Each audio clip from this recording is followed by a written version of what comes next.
Welcome to our channel. Today we how to budget with KeyBank, full guide step by step clearly. To begin budgeting with KeyBank, start by gathering all of your financial information. This includes your income, expenses, debts, and savings. Next, log into your KeyBank online banking account or access the KeyBank mobile app. Look for the budgeting tools provided in the dashboard. Begin by categorizing your income sources. Enter all sources of income, including your salary, side jobs, or any passive income. Once your income is recorded, move on to your expenses. List all monthly expenses, such as housing, utilities, groceries, and transportation.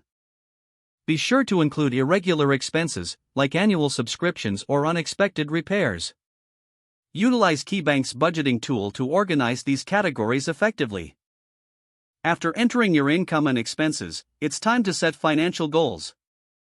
Decide on short-term goals, like saving for a vacation, and long-term goals, such as retirement planning.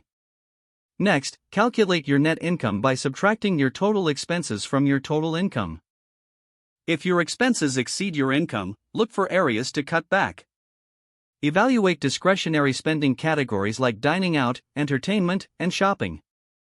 After adjusting your expenses, create a personalized budget plan. Allocate a percentage of your income to savings, debt repayment, and discretionary spending. Regularly monitor your budget using KeyBank's tracking features. Check your spending against your budget on a weekly or monthly basis. Adjust your budget as necessary to account for any changes in income or expenses.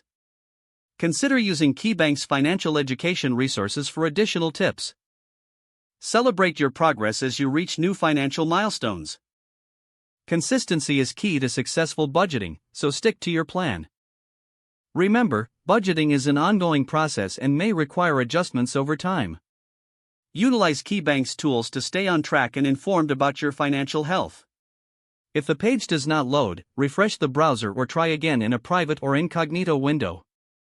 Make sure you are using the correct email address, then retype it carefully to avoid small typos. If your password is not accepted, use the reset option and create a new strong password you can remember. Don't forget to like this video and subscribe to our channel for more step-by-step tech guides.